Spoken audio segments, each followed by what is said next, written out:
지금 뭐 서울 지하철 1호선에서 8호선까지를 운영하고 있는 서울교통공사가 적자를 보고 있다고 해요. 매년 한 1조 원대 적자를 보고 있는데 그거를 보전하기 위해서 지금 요금을 올려야 된다는 논리를 펴고 있는 겁니다. 근데 문제는 이 적자의 대부분을 무임승차, 노인들에 대한 만 65세 이상의 무임승차가 있었기 때문에 늘어났기 때문에 이런 적자가 일어났다라는 논리도 지금 주장을 하는 곳들이 있는데 맞습니까, 교수님?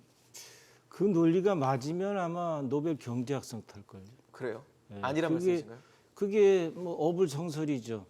지하철에 그냥 그 텅텅 비워도 비용이 나가고 거기에 한 명의 노인이 타건 두 명의 노인이 타건 뭐가 비용이 많이 나고 또 이 노인이 탔기 때문에 노인이 무임으로 탔기 때문에 적자가 난다. 이거는 뭐 말도 안 되는 얘기예요. 그건 논리도 아니고 비상식적인 얘기고 다만 이제 이런 부분이 있어요.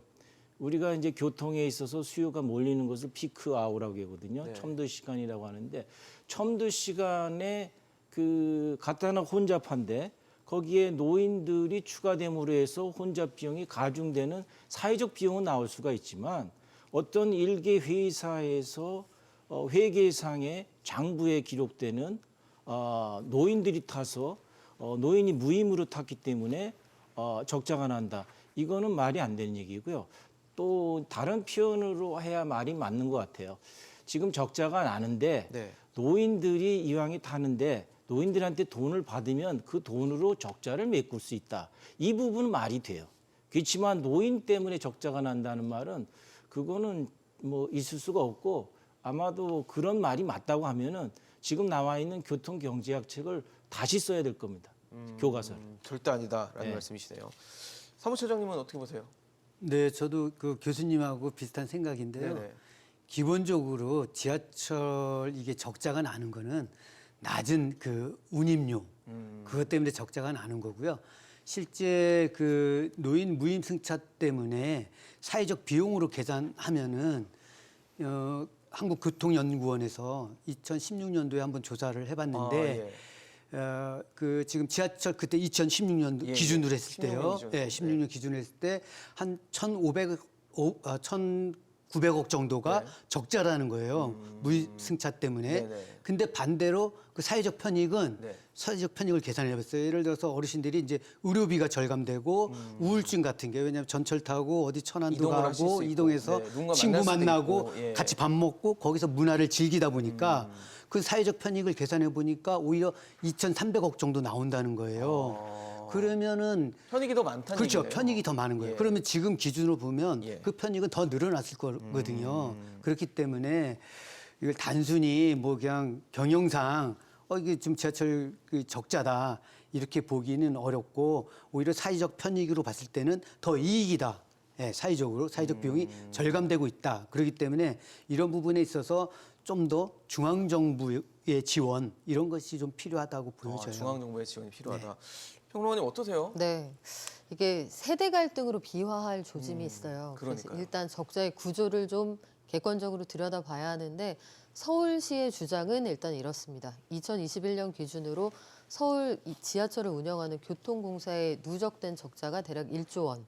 이 가운데에서 만약에 노인들에게 운임을 받았더라면 수익으로 잡힐 수 있었던 돈이 3천억 원 정도 된다. 그러니까 전체의 한 30% 정도는 줄일 수도 있었던 적자다 이렇게 이야기를 하거든요. 앞서 두 분 말씀하신 것처럼 노인들에게 받지 않은 돈 자체를 그게 곧 적자다 이렇게 치환하는 데는 좀 계산법에 이견이 있을 수 있다고 봐요. 대한노인회에서 주장하는 바도 마찬가지고 예, 예. 그러니까 노인이 타든 타지 않든 3번 갈 지하철이 뭐 5번 운행하진 않는다. 그렇죠. 이런 주장이죠. 예. 메인테인하는 그 유지 보수 관리 비용은 추가로 들어갈 수 있겠습니다만 그런데 이 문제는 이 문제대로 들여다보되 노인 인구의 비중이 굉장히 빠르게 늘어나고 있다. 그리고 사회적으로 우리가 감당해야 하는 비용들이 늘어나고 있다는 것 그렇죠. 또한 사실이거든요. 지하철의 그 65세 이상 노인들에 대한 무임승차가 전면 허용된 게 84년입니다. 1984년 이전에는 이 제도가 어떻게 운영이 되었냐면 예.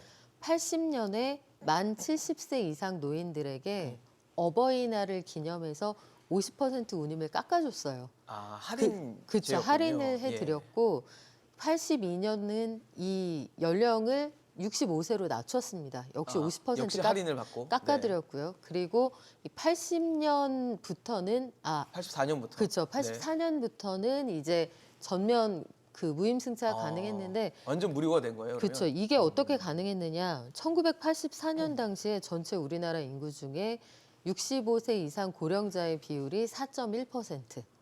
그리고 10년이 경과한 94년에 5.7%, 2004년은 8.6%, 그리고 현재 논의가 이뤄지고 있는 2023년에는 전 국민 대비 만 65세 이상 고령자의 비중이 18.4% 정도 됩니다. 이 장기 추계를 해보면 대략 앞으로 한 2년 안에 20% 정도 될 거다 이런 계산이 나오는데 예. 그러면 적자가 노인들의 무임승차 때문에만 발생한다. 이건 잘못된 전제죠. 하지만 이 문제와 별개로 우리 사회가 감당해야 하는 여러 가지 사회적 비용 중에 하나로서 노인들과의 공존 방안이 어떤 거냐. 그리고 실질적으로 우리 사회가 노인으로 받아들이고 있는 연령층이 어느 정도이냐에 대한 논의는 충분히 해야 할 필요가 있다고 보고요. 처음에 그 전면 무임승차가 시작됐던 84년에는 네네. 노인들 가운데 지하철을 이용하시는 비중이 만약에 여러 가지 교통수단을 이용하신다고 하면 지하철을 탄다라는 분들이 4.5%밖에 되지 않았습니다. 대부분은 버스를 이용을 하셨거든요. 전체 인구의 4%가 노인이었는데 당시가 네. 그 4% 중에서도 4.5%만 지하철을 이용하셨어요. 그렇죠. 나머지 왜냐하면 95%는 다 다른 대부분 교통을- 그 80% 예. 정도는 버스 이용하셨고 예. 다른 분들은 이제 나머지 교통수단을 네네. 이용하셨는데 왜 그랬느냐? 지하철이 보급률이 낮았겠죠. 지금도 전국 모든 곳에 지하철이 있는 건 아니거든요. 그렇죠. 지하철의 보급률이 낮고 82년에 역삼역에 에스컬레이터 생기기 전에는 네네. 계단으로 다니셨어야 되니까 그렇네요. 노인들이 이용하기가 불편하셨고요. 그렇네요. 그래서 이런 상황을 종합해 보면 역세권이라는 개념이 생기고 이용하기가 수월해지고 노인 인구 비중이 빠르게 늘어나고 있는 상황에서 네네. 지금 청년 세대들이 가지고 있는 여러 가지 불편한 마음 이런 것들에 대해 구체적으로 얘기해 볼 시점은 분명히 됐다고 그렇네요. 보거든요. 그래서 어떻게 풀어나갈 거냐. 저는 구체적인 방법론은 이제 이야기를 해볼 때가 됐다고 봅니다.